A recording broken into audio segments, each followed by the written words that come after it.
We in the Labour Party welcome this proposal. The issue of human trafficking is one that, historically speaking, we as a state have not given due attention. It must be said, though, that there has been a good few initiatives, mostly coming down from EU level, over the past couple of years that have made some headway.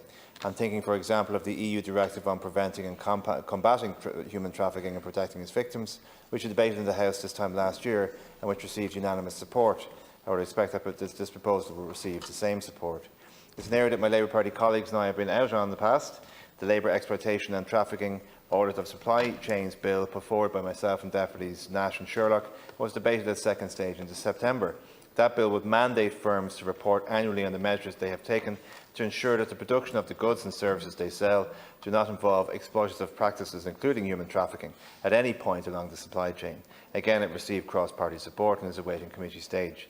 We would ask Government to give that priority, particularly as we are now seeing some wind in the sails, so to speak, in the area of human rights obligations within business supply chains. Last month, the European Parliament's Legal Affairs Committee, under the leadership of the S&D Group, approved the Corporate Sustainability Due Diligence Directive, which contains similar provisions and aims to Labour's bill. That bill will be Ireland's first piece of legislation regulating corporate activity in respect of labour exploitation and trafficking. I think that speaks to the lack of attention paid to human trafficking more generally. It hasn't been given the same degree of attention in Ireland as other crimes with an international element, such as drug smuggling. But we need to move on it. We are one of the most open and globalised economies in the world. We rely heavily on global supply chains, and as such we have a particular moral obligation to ensure that the legal frameworks are in place, to ensure due diligence and accountability mechanisms are in place to prevent human rights and labour rights abuses. Big firms, household names in many instances, have gotten away with turning a blind eye to human rights abuses within their supply chains for too long. France was the first EU member state to introduce such laws in 2017. Germany and Norway followed suit in 2021, and parliamentary processes are underway in several more of our EU neighbours. We need to keep the ball rolling on this and progress the Labour Party's bill. Turning to the broader issue of human trafficking and the proposal itself, it is important that we recognise that this is a crime in which the victims are some of the most vulnerable people from the outset. It is particularly a nefarious crime in that regard. Compassion for those directly affected needs to be at the centrepiece in our response to the issue, and raising public consciousness of the issue needs to elevate the voices of victims.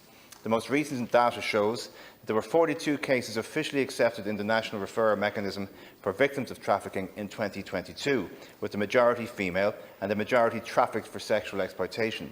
Labour exploitation was the second highest purpose and comprised the majority of male victims.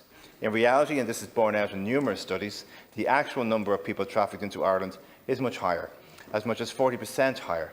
That is the hidden nature of this crime. At an EU level, we are now at the point where the numbers of people being trafficked into Europe are the highest they have been since 2016. The obvious international element of this crime means it requires an international response, and a strong one, particularly in the context of the global instability we are seeing at present. That instability creates the conditions for vulnerable people to be preyed upon, and forces desperate individuals and families trying to escape desperate situations into the hands of traffickers. More than 90% of those who come to Europe irregularly do so with the assistance of people smugglers. Ultimately, operational activities to combat migrant smuggling and trafficking are the responsibility of individual member states, with support from various EU agencies like Europol and Frontex, and we accept that. It is welcome that this proposal, like to strengthen Europol's operational capacity within member states, and particularly its cooperation with third countries.